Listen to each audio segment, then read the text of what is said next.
Halo teman-teman, selamat datang kembali di seri podcast Komunikasi, episode kedua bersama saya Tera Duen. Dan kali ini kita bakal ngobrol tentang sesuatu yang kelihatannya tuh gampang, tapi ternyata susah banget kalau nggak dilatih. Active listening, alias mendengarkan secara aktif. Pernah nggak sih lagi ngobrol sama temen, pikiran kita tuh malah lari ke daftar belanjaan.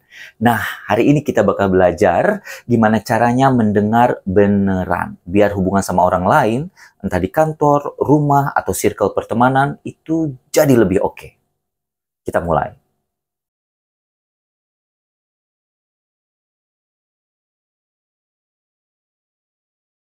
Pertama-tama, kenapa sih kita itu harus peduli sama yang namanya active listening?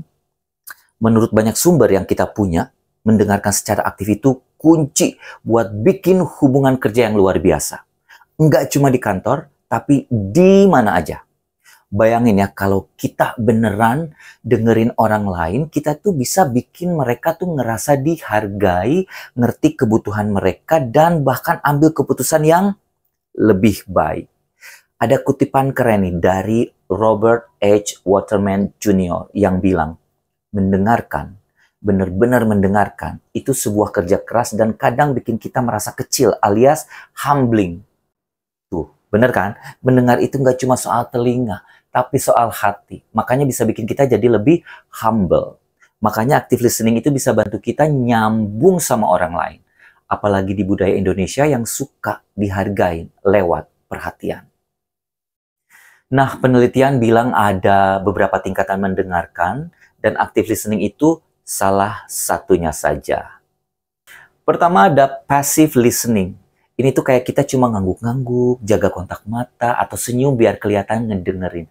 Tapi pikiran kita bisa jadi ngeblank ya. Itu passive listening. Yang kedua ada listening for knowledge. Di sini kita fokus ke fakta, kayak bikin catatan mental, misalnya kita ngomong gini, oh tadi orang itu bilang 3 poin, poin 1, 2, 3. Nah, itu namanya adalah listening for knowledge. Tapi yang kita bahas hari ini adalah active listening. Ini tuh beda guys. Kita nggak cuma dengerin, tapi interaksi. Misalnya nanya ya, bisa jelasin lebih lanjut nggak? Atau mengamati bahasa tubuh orang yang ngomong. Itu adalah active listening. Ada juga jenis listening yang keempat adalah listening for clarification. Misalnya kita ngulang.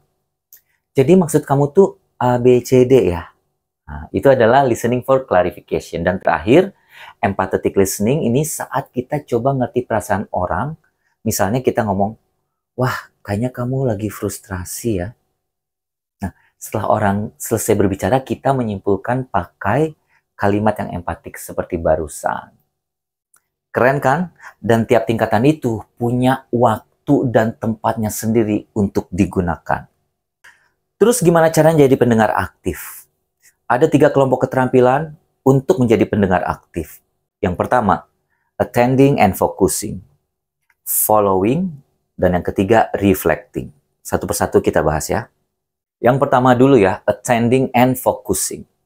Ini tuh soal nunjukin kita perhatian lewat bahasa tubuh. Misalnya, postur badan yang terbuka, kontak mata yang pas, nggak terlalu staring banget ya biar nggak dikira polisi nih ya. Dan pastiin lingkungan itu nggak bikin orang lain ngerasa terganggu. Bayangin ya, ngobrol di kafe tapi kita scroll HP terus. Ini tuh nggak akan bikin nyambung guys. Yang kedua, keahlian yang namanya following.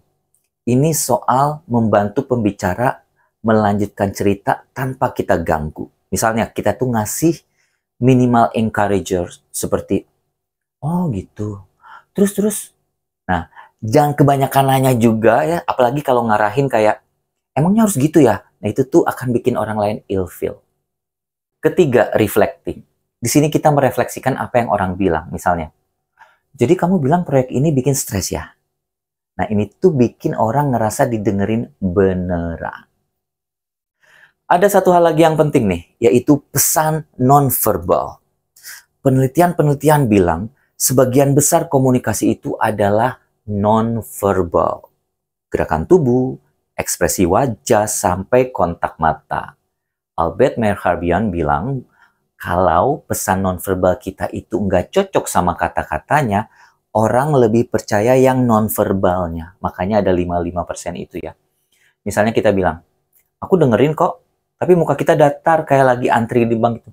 Aku dengerin kok. Nah itu tuh nggak bakal dipercaya guys. Jadi coba gerakin kepala pas orang cerita, kasih senyum kecil, atau tatap mata mereka sesekali. Di budaya Indonesia ini tuh penting banget. Karena kita sering baca orang dari gestur mereka. Tapi hati-hati ya, kontak mata kalau terlalu intens akan bikin orang ngerasa dihakimi. Sebelum kita tutup, ada tips simple buat kalian yang mau mulai active listening hari ini. Pertama, matiin distraksi-distraksi, HP, notifikasi, apapun itu. Kedua, coba tanya satu pertanyaan terbuka pas ngobrol, seperti, gimana perasaanmu soal ini? Ketiga, latihan ulangin apa yang orang bilang dengan kata-kata sendiri. Ini bikin mereka ngerasa dihargai. Dan terakhir, sadar sama bahasa tubuh kita sendiri. Postur terbukakah? Ada senyumkah? Dan kasih tanda kamu nyambung sama cerita mereka. Jadi active listening itu nggak cuma soal dengerin, tapi soal nyambung sama orang lain lewat hati dan perhatian. Kalau kita latih ini terus, hubungan kita entah sama teman, keluarga, atau kolega itu bisa jauh lebih baik. Itu dulu dari saya Teira Duen di seri podcast komunikasi episode kedua. Kalian suka topik ini atau punya pengalaman soal active listening? Kasih tahu di kolom komentar atau langsung kirim pesan ke saya. Sampai ketemu di episode berikutnya. Bye-bye.